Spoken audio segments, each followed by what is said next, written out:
Hey guys, how about a review on an ultra cheap Gonzo knife? Now Gonzos, if you're not familiar, are a Chinese brand that has pretty much come to fame by basically selling copies of known knives in 440 steel and making small changes to them and all that. And like oftentimes selling like a Spyderco with a copy of the Benchmade access lock. And a lot of people hate them for it. And there's a lot of people who really super hate Ganzo, and you'll see in the comments. You will see. And then there's people like me who like them. I think they offer good budget knives for people. Their quality is actually pretty decent. They put out very consistent knives, and their 440 has a pretty good heat treat. There's quite a few people who've done videos, and their 440 holds an edge much better than AUS 8 and some of the other steels out there on the market. So they're doing a lot right. Now this one here I bought because it's under $10. And I thought, oh my god, this is going to be the Sanrenmu killer. You know, we know the Sanrenmu, what is it, the 7011 or whatever, it used to be the 710, is that like you can get it for like $8-9 and it's just this fantastic copy of the Chris Reeve Sebenza.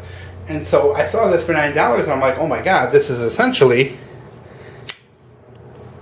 a copy of a buck, and it's in 440C and it's $9. I'm like, how can you go wrong there, given, you know, Gonzo's reputation for putting out some pretty consistent and pretty good QC work. So I got this, and I gotta say right off the bat, this is probably like the second Gonzo I'm disappointed in. I pick it up, and at first glance this thing's got really good ergonomics. It fits really good in the hand, and it has this really sticky inlay like you see in some of the Kershaws out there, which I really like, which is another appealing thing. Aluminum handles, really nice jimping on the back of that blade. Look how big that jimping is. Just really impressive jimping, and it's perfect. You know, it's just right where it should be for a good grip. So this is a really nice size for the hand. It's comfortable to use. You know, it's got that nice finger choil in there, the jimping, very comfy, open pillar construction. You know, a little bit of a hollow grind blade there. Pretty cool stuff. Oh yeah, nice deep carry pocket clip. Really like that pocket clip. Gonzo really hit it with that one. What's the problem? Deployment.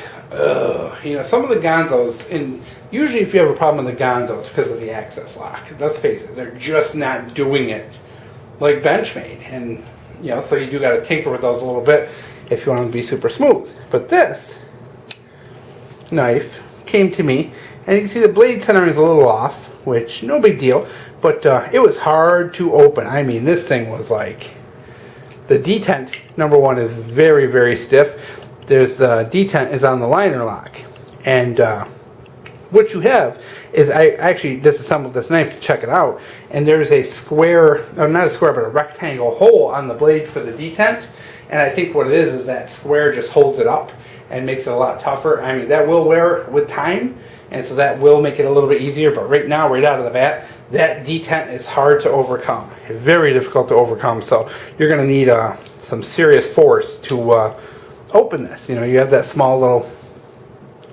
finger hole there, and you know, you can flip this knife, guys. It's possible, just very difficult. I don't get it every time. I get it maybe, you know, maybe half the time. And you can tell when that detent catches near the top there, it can be pretty difficult and take two hands. Yeah, so good lockup, by the way.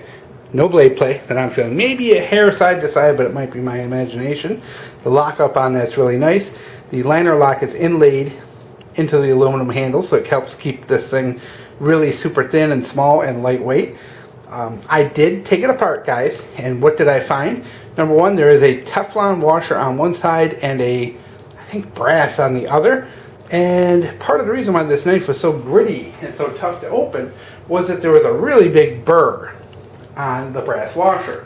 So I took a file to it, smoothed it out, a little sandpaper, put it back together. It's still really tough to open because it wasn't that burr that was making this thing rough. It's just that detent. Like I said, it's a rectangle hole and a round ball. So I think that ball, when it hits the square edge of that hole, it really takes a lot of force to overcome that and really makes it tough to open. I don't know if that was their intention. Maybe they, whoops.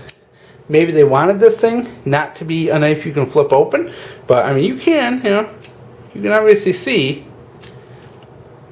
You see, like right there, like the detent's caught, but you can do it. But it takes some work to do it without flicking the wrist. It happens. But all right, so what do you got for $10? You got a pretty good solid knife. You know, it's built well. The handle scales are very comfortable. You know, that grip is fantastic, so it doesn't get too slippery for you. Good pocket clip. Their 440C, I think is done very well. I've had really good experiences with it, and like I said, many people have tested it and found the edge holding to be better than 8CR13 MOV, depending on the manufacturer, of course. A lot of people make it, and a lot of people found it to be better than AUS 8. So it's got a really good edge holding property. You know, their quality on these is pretty good. It's just this one here, like I said, it's got that really weird detent in there that makes it kind of tough. So if you want a knife you're going to be able to flick and flip, you're really into flipping knives, this isn't going to be like a massive winner for you. But if you just want a good solid pocket knife and you don't care about fast deployment, you don't care about one-hand opening, this thing will be a treasure to you because it is so expensive. You can afford to buy 2 and 3 of them. Came super sharp out of the box, guys. I mean, just hair shaving, just paper slicing, receipt cutting, super sharp, and they hold that edge so well for 440. They really do a great job. And so overall, guys, that's it. You know, like I said, if you're the kind of guy who hates Gonzo, obviously you're not going to like this knife. If you're the kind of guy who likes them, well, if you want a flipper, you want to do a lot of flipping, you're probably not going to like it. But if you're a guy who's just looking for a gentleman style folder to keep in the pocket, small, lightweight, but still with a good 3-inch blade that you can get razor sharp, here you go. This is a great sub $10 option. And there's not a lot out there under $10 that's actually quality. So with all the minor flaws aside, considering that this thing is like $9, I'd say buy it if you're even thinking about it, because it's $9. So there you go. Hope you enjoyed.